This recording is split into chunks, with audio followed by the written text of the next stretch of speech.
Hello and welcome to this week's Coffee Club. We do not have Bill Leckie this week. He's unavailable for selection, so we thought we'd bring in a substitute, and none better than Kris Boyd. You've stepped off the bench a few times, Kris.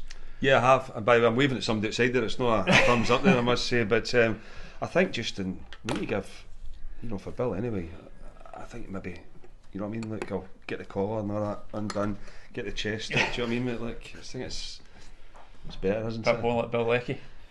Well, it's the morning after right before. Rangers got a great result in Europe last night. They beat Dynamo, they didn't beat, they got a 1-1 draw with Dynamo Kiev last night in Poland, which represents for me a great result for them in the first leg. Bill, I'm calling you Bill. Kris, what did you make of it?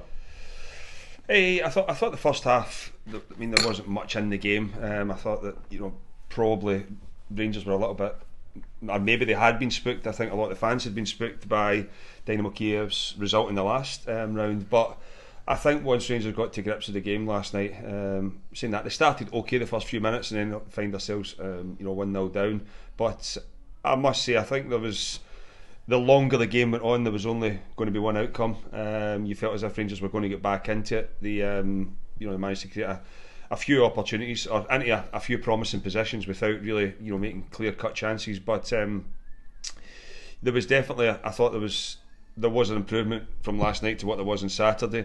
Philippe Clement has spoken about week after week, game after game, improving, but I kind of got the feeling, Robert, last night that and I know we've spoken about him loads of times in columns and everything else, but Sterling, I thought when he came on, that energy in the middle of the pitch gave the team a lift. And sometimes when you've got people like that, when they are so they cover the ground, they get around, it pulls everybody else with you. And that was the kind of, I felt as if that was the moment that it changed. What was it, about 60 odd minutes he came on last night, and Rangers were able to go and get after Kiev, and there was that energy in the pitch. The players lifted themselves, and we're going to touch on Dessers, but what a ball it was as well. Yeah, we'll touch on Dessers in a minute, but you mentioned Dujon Sterling there. For me, a fantastic player. Does he suffer a little bit because he can play in so many different positions? Because he would probably argue his best position is midfield, but I think he's maybe been earmarked for right back. If Tavernier was to go, that maybe isn't going to happen now. We'll wait and see that one, but he does seem to suffer a little bit for his versatility,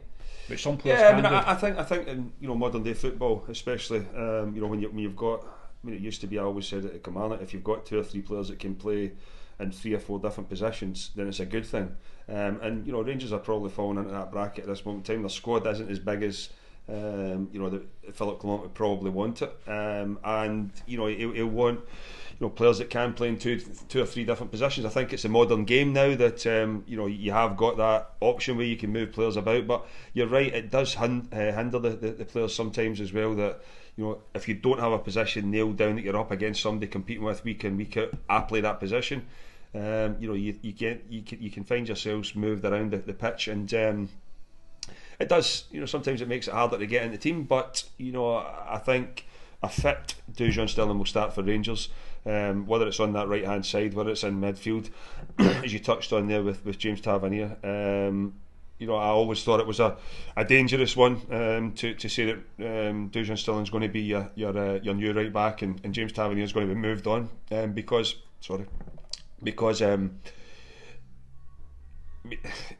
I know Philip Clement spoke about injuries, but Dujon Sterling misses a lot of games, and that's one thing about James Tavernier. He plays every single week. Yeah. So I think if that continuity in the back line, you would want James Tavernier there, and Sterling, for me, I think the energy he brings further up the pitch would be more beneficial to Rangers. There's been so much talk about Tavernier, and obviously a number of other players who could be sold basically this summer because of the situation Rangers are in. Do you expect him to still be there, or do you think there's still a question mark there? I would like him to still be there. I would. I think that that there is the criticism of James Tavernier, but I don't think Rangers are going to get any better than James Tavernier for that position. There is a criticism defensively, but you look at 90% of Rangers' games, they're on the front foot, they're aggressive, and it's easy to sit and say that James Tavernier in the big games and that area, they have been exploited. They have. But it's not just because of James Tavernier. I think when you go back to Rangers under Steven Gerrard, Tavernier was still playing the same style, but I think when you look at the way that they controlled the midfield, Ryan Jack, Glenn Kamara, Stephen Davis, whoever it was, would go over and protect that area. You never seen them losing the same type of goals as such. So it's easy just to look at one person and blame them, but there is different roles and responsibilities for other players in and around the team that could help him in that position. But for me, and I think the majority of Rangers fans would like to see him stay, because what he brings going forward is is unmatched in Scottish football. Yeah. Let's touch on Dessers, because he misses chances. We say it week in, week out. He misses chances, but it's a huge goal he gets at the end up. I know it's a tap in, it's a fantastic ball in from Tierney, and it's a tap in, but it's a huge goal for them, and he's in the right place at the right time. It is a tap in because he's movement, and I think that's one thing he's got. His movement is very good. The ball in from Tierney was unbelievable. I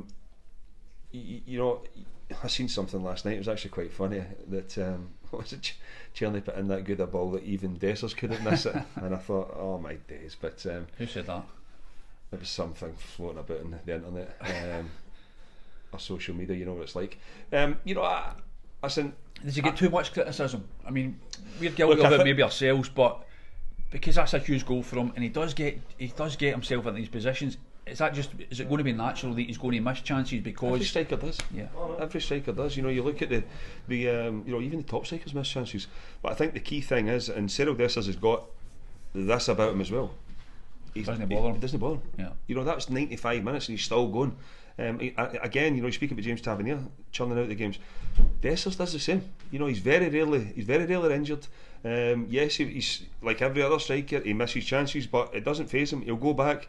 I thought maybe last year, I went a little bit early and thought, I don't think this is going to be the man to lead Rangers forward, but he's grown in me. And I think his movement's very good. I think in terms of the way that Rangers want to play, they are more direct. They're not looking to try and link into your striker and then get runners off them.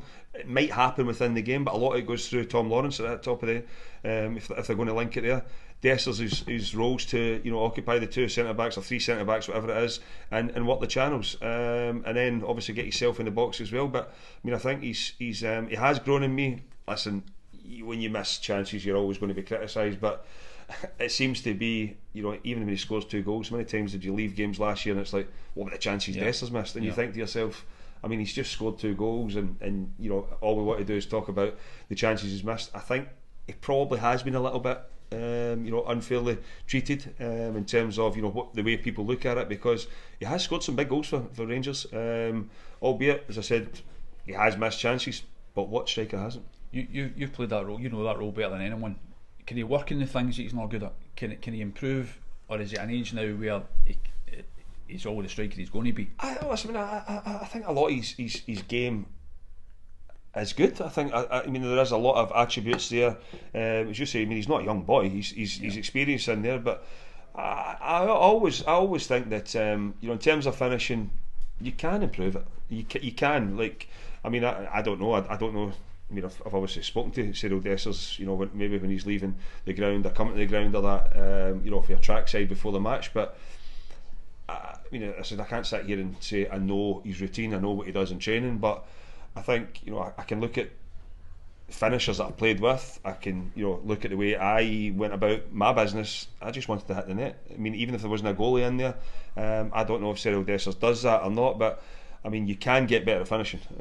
Listen, it comes natural to a lot of people, but you can improve in it. I wasn't born to kick my left foot, but I was asked to.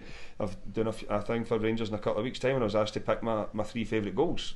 My 3 favourite goals came with my left foot. So, do you know what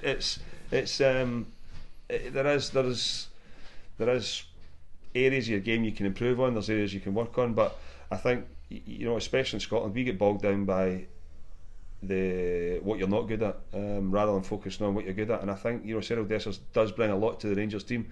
For me, I'll be looking for, and I think we touched on this a load of times last season, you're looking for more for the ones behind you.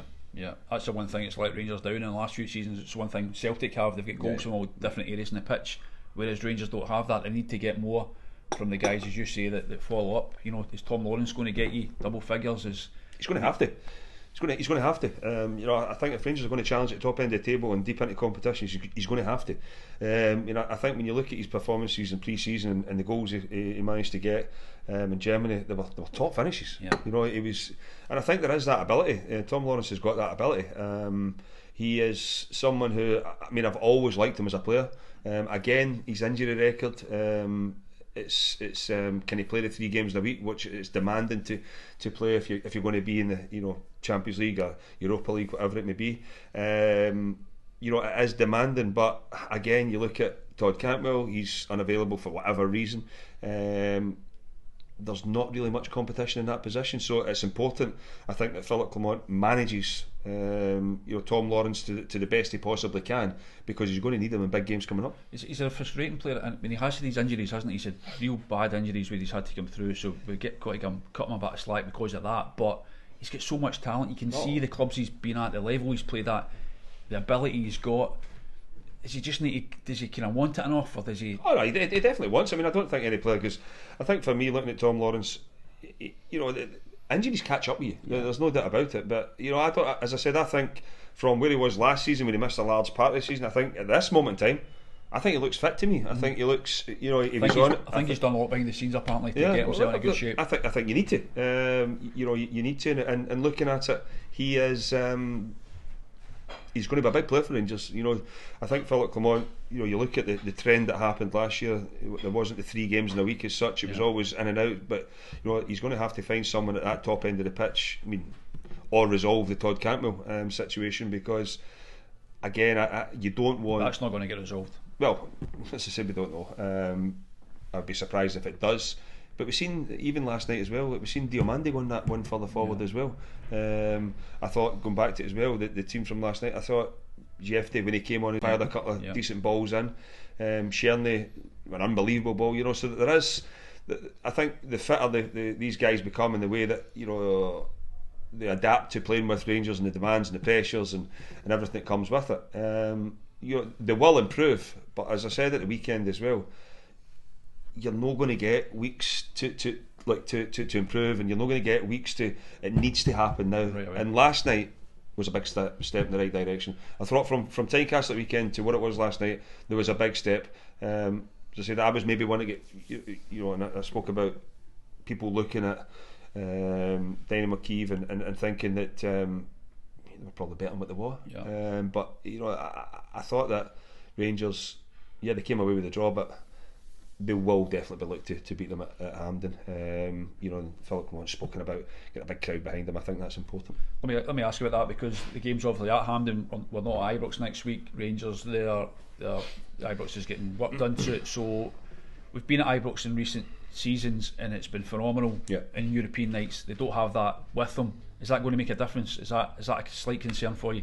Because obviously Rangers have been at Hampden for cup games, semi-finals, finals, and they'll back the place out, but it's going to be different, isn't it? Yeah, I mean, I think, as you say, the cup finals and semi-finals, it's easy to get yourself up for them, because it's as a Champions League qualifier. But as you say, it's not home. It doesn't matter whatever you say. It's not home to Rangers. There will be a different vibe. There will be a different feeling. We always speak about the atmosphere at Ibrox and European nights and big games. Hampden doesn't have that. I think if it's an Old Firm final and you can see them both going, Celtic fans are singing, Rangers fans are singing, they're going back and forth with each other, there is an atmosphere then. But Scotland towards the end of the qualifying for the Euros, there was an atmosphere then. But as I said, when it's just normal games, it's I don't really see it as that place. It's going to Philip Clement asked to raise the roof. I'm not sure that will be the case, because it doesn't really grab the atmosphere as well as Ibrox does. You touched on it in the paper, at the whole situation with Ibrox and the work that's getting done there. Does it still surprise you that Rangers allowed this situation to manifest itself? 100%. There's no getting away from it. I think when you look at what was at stake this year, or what is at stake, the last thing you wanted to do was give yourself another headache, and that's exactly what's happened. A lot of the negativity, yes, there's players going to move on, and we always, but a lot of the negativity has came from the whole Ibrox thing, the stand getting done, going to Hampden, and even I've got my mates, I speak to them every day in terms of the tickets, in terms of everything else that was going on. It's resolved now, but for a while there, the hospitality and everything, they didn't know what they were doing. So there's been an air of negativity because of it. But I think now that the games have started, and you know, right, okay, that's where we're going to be playing. the players, the management staff, the fans, you just need to get your head down and go on with it. There's no point in mumping and moaning about it. Get on with it and see where it takes you between now and obviously moving back home. Yeah. Well, there's obviously two other teams in Scotland this week playing in Europe: St Mirren and Kilmarnock, one of your other old clubs. How do they rate their chances? St Mirren are playing Branbergen, first game at Paisley, and Killie, Tromsø. Another tough game, I think, for them. But are they in good shape? Good enough shape, you think, to get through? They had a tough game at the weekend against Celtic, losing 4-0, but the guy's out, and I think there's going to be a few players coming back for Derek McInnes, which should make a difference. Yeah, 100%. I think when you look at Kilmarnock at the weekend, and I may touch on it in the show as well, that the way Kilmarnock play, they're not, and it's not a criticism, because if you're good at it, then play the way that you want, play the way that brings you success. When you look at Kilmarnock, a lot of times Joe Wright's high up that right hand side. If it's not him, it'll be Mayo, or D's in the left hand side, and they'll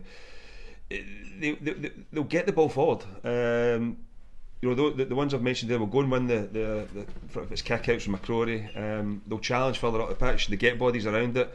They'll pick up second balls. They'll ask questions of the opposition defensively. They're not a team for trying to play out the back, trying to play through midfield. And I think Derek has got them drilled. Listen, they can do it if they want to do it, in terms of when the game settles down and everything. But I mean, I've spoken about Derek McInnes loads of times, and you've got to admire what he does. Because the job he done at Aberdeen, the job he's come into Kilmarnock won the Championship 2 seasons ago. Incredible. To come up, consolidate, and then kick on, obviously get Europe. They're now in Europe, and not only that, he's managed to get a squad together that there is some talent in there that could potentially get the club money as well. I think he started, obviously recruiting is trying to get players in that allows Kilmarnock to get a period of time, whereas it's 1, 2, 3 years, whatever it may be, but also looking to say, is there a sell on? Can you move them on? Because at the end of the day, clubs like Kilmarnock, they need to sell players, but qualifying for Europe allows them to attract better players, which then allows them to get that better calibre player in, and then move them on for bigger money, hopefully. But that's not in Derek McInnes' mind, Derek McInnes' mind right now. It'll be, how can we get a lead to go away from home with? And they've got a chance. They've got a chance. I don't think Tromsø have pronounced that right there. I was about to say Trabzon. I've got to Turkey. There's enough from Scotland. You've been to Turkey. I've been to Turkey. I know. Tell me about it. You should go. However, I think that they've not started the season that great, and I think the weekend obviously lost to Rosenborg 1-0, but Kilmarnock fancy their chances. St Mirren, on the other hand, probably a more difficult tie for them. You think so? I do. I think Brand have obviously started the season reasonably well. They're up the top end of the table. But I mean, you know better than me. The job that Stephen Robinson's done at St Mirren is unbelievable. And I know that usually when you do well, and I mean it's unlike Kilmarnock, it's unlike a team like to finish as high up the table and not lose their best players yet. And I'm sure Derek McInnes will be hoping that that's not the case with Danny Armstrong and people like that. But when you look at St Mirren, they finish, the players that go, and you think to yourself, right, where are you going to get? Where are you going to replace them from? But you could argue they've improved. They have. I think the goalkeeper's an upgrade. Yeah. His distribution again, St Mirren, similar to Kilmarnock, they can do it if they want to do it. But first and foremost, they're going to get that ball forward and ask questions of you defensively. I think in the midfield as well, they've got players in there that will get up in the play. They'll pick up the second balls. They'll keep you, penned in. And I mean, you look at the way that they dismantled, the team in the last round as well.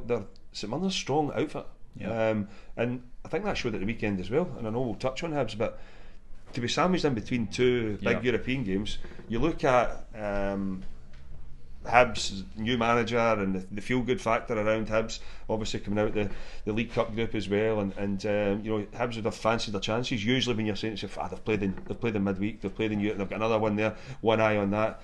But St Mirren went about their business, and really good result, and they'll be hoping to get a positive result on Thursday, but I think it will be a more difficult tie for them than what it would be. I think there's a real feel-good factor about St Mirren just now. You say that Hibs result, the two European results in the last round against Valur, the place was packed last Thursday night. It was phenomenal. Did you have a scarf on? I didn't have my scarf on, but I was there. It was brilliant. And there's that feel good. The Hibs result has just kicked it on again. Yeah. There's a real feel good factor, and I think that can make a huge difference. I think it'll be a packed crowd again on Thursday night, and I've just got a feeling there's just something brewing there at St Mirren. It's just going to get better and better. Yeah, I mean, I think that the danger that St Mirren probably face, you look at Stephen Robinson, he's not afraid to move. He's not. He seems to get a club to a level. You think he's a bit quit? No. But I'm saying if something, you can't help but think if one of the bigger ones in Scotland. I mean, obviously Aberdeen and Hearts are kind of taken up at this moment in time, but Hibs, they've not started well, and and I know he's been linked with that before. But Stephen, he'll go back down south if he needs to. He's already shown that he's prepared to move there. I don't think he will want to, and I don't think he will at this moment in time. But you get to a level where you probably think, right, I've hit the glass ceiling. Can St Mirren, where realistically can you feel as if they can improve? And they can sustain the success that they've got, and I think that's what he'll be willing to do. I think he'll be willing to just get the club in a place where this is the norm, because it's a one season thing. There's been improvement from last season. Obviously, St Mirren had a great season last season, and they went the next step. But can they improve in that, or can they match that? Yeah, and I think that's got that for St Mirren. That's got to be success if they can become the team who's challenging the big ones at the top of the or not challenging, but just sustaining that position. I think that's top fantastic. 6. Yeah, well, they've got to be. They will be. I think they're nailed on for top 6. But can they just? Well, that's an early prediction. I think they will be. You don't think they'll be top 6? And saying that, you Dundee United relegated last week, and they looked pretty good at the weekend there. Yeah. I saw you changing your tune on that one. No, very quickly. Sometimes it's good to admit you're wrong. Sometimes. Yeah, it is. But right. I mean, I think the St Mirren one's. That's an interesting. I think they're nailed on for top 6. Yeah, nailed on. You can. Leckie might need to go on holiday at the end of the season. That could come back for a. Well, we'll see. We'll see with that one. Review of this at the end of the We'll season. see. That's interesting. We certainly wish Kilmarnock and St Mirren good luck on Thursday. The weekend games. We're talking about Hibs there. They've got a huge game. They have to bounce. 2 games against Celtic now. Yeah, but they have to show something, don't they? David Gray in there, a huge fans legend at the club, clearly for what he did there, but it's his legacy, and not in doubt. Well, too early to say that, but he's put a lot in the line there, hasn't he? Taking that job, because it's a but I think there's only so much. There's only so many times you can be in the building when there's other managers there, and then you can go. I think you have to put yourself at at the forefront of it eventually. Look, it is a difficult job. I think Hibs, the expectation on Hibs are it's huge. I think he'll probably have to lean on Malky a lot as well, and that experience of Malky Mackay. But again, you look at Hibs. I think for a number of years it was bogged down in terms of bringing players in. We have to bring players in that we can sell for millions, and rather than just looking at getting a Hibs team on the pitch that allows them to get success, and I think Ben Kinsella spoke about it last year in terms of the sporting success they've had. I mean, I don't know what it is, but I think it's important that Hibs start winning games of football and push on towards that top, the top half of the table, because I mean, you look at. I mean, for Scottish football, you need Aberdeen, who we'll touch on as well. I think Aberdeen, Hearts, and Hibs, they've got to be up there. They've got to. I mean, that's got to be your top 6 as such. Rangers, Celtic, those 3, and one other. Well, you've already got St Mirren in there anyway. So, so I think that there has to be improvement there. I think David Gray will back himself. The worrying thing for me would be that I think when you've been in the building, you understand people. The mood around the place might have changed because you've been there for so long. You know what makes the players tick. But the worrying thing for me would be, from a Hibs point of view, is the fact that there was 3 new players at the weekend. The goalkeeper, 2 centre backs. The rest have been there for a while. He might just have to be ruthless. And I know it's very difficult to do in one window, but you might just need to clear some guys out. I know they had a bid in for Luke McCowan, which I think would be a great signing, by the way. But it'll be interesting to see how that pans out in the next few days. But it's Hibs need to, for once in a number of years, they need to focus on what's on the pitch. Don't focus on your transfers in terms of bringing players in to try and bring them in to sell them on. Don't focus on your hospitality and everything else, selling this. Listen, it's all important, But the main thing is it keeps fans happy, it keeps them off your back. Get a team on the pitch that can bring success to the football club that way, and you might have a positivity there. Added to the fact that Hearts have beat European football as well. They look as if they're going to be decent again this year. So it's going to have to improve. Easily get himself into a rut if they're not careful. Let's touch on Celtic, because as you say, do we need to? Yeah, we do. They looked. I thought I was at the game at the weekend there against your old club Kilmarnock, and I thought they were terrific. Albeit we know that Killie had injury problems, and guys missing. But Celtic looked pretty ruthless. Yeah. How do you think they're shaping up? Are they nailed on, to use my expression? Are they nailed on champions already? We're accepting that. I don't think you can say it's nailed on champions. Are the favourites to win it? Yes. You said in the column last week they're pretty much certainties. Well, my whole thing is, you're changing your tune already. No. My whole thing is a weekend. I can change it whenever. They won 4-0. I look at O'Reilly. I look at Hatate, 2 players that's been linked away. They'll not sell both of them. They probably won't, but listen, you don't want to see someone injured, but Hatate has got a bad injury record as well in terms of missing a few games. Whether that changes this year or not, I hope it does, because as I said, you don't want to see any player injured. But if they sell O'Reilly, it's a big hole to fill. I know you've brought in what do you call him? Bernardo. He's come back. You'd imagine Eda'll come back. I thought Kyogo was excellent the weekend as well. His first time, although he never scored, the way he played was for me top drawer. Number 9 position play. Sorry. But he'll need competition. You'd imagine the Ida deal must be due to get done one way or another. I just can't. I'm surprised. You've obviously got the money in for O, whether it was the £4 million that was reported in the papers or not. But if it was the £4 million, then, and you're saying that Norwich are only wanting, or they want £6 million for, it's only £2 million really that you're going to have to outlay in terms of that. And I know that's easy for us to sit here and say there might be other technicalities within the deal and everything, but you're not trying to tell me Brendan Rodgers doesn't want him back for the impact he had last season and what he brought to the team. So I think that Celtic really need to get that one done. And I wouldn't be surprised if, obviously Celtic are in terms of the recruitment, they've got it spot on with a number of players over the last number of years, and O'Reilly will be the next one to go.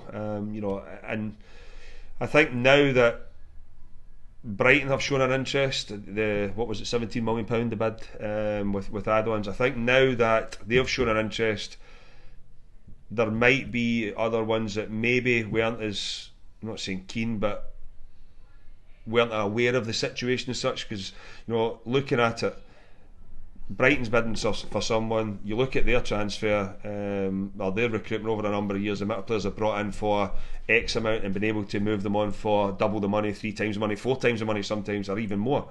A lot of the bigger clubs in England might be looking, saying, if Brighton are going to go for this, then why don't we match that or better that by a couple of million, and we get them for what we can potentially, cheaper than what we could maybe look at 2-3 years down the line, which is a good thing for Celtic, you've got to say. But I think for Matt O'Reilly,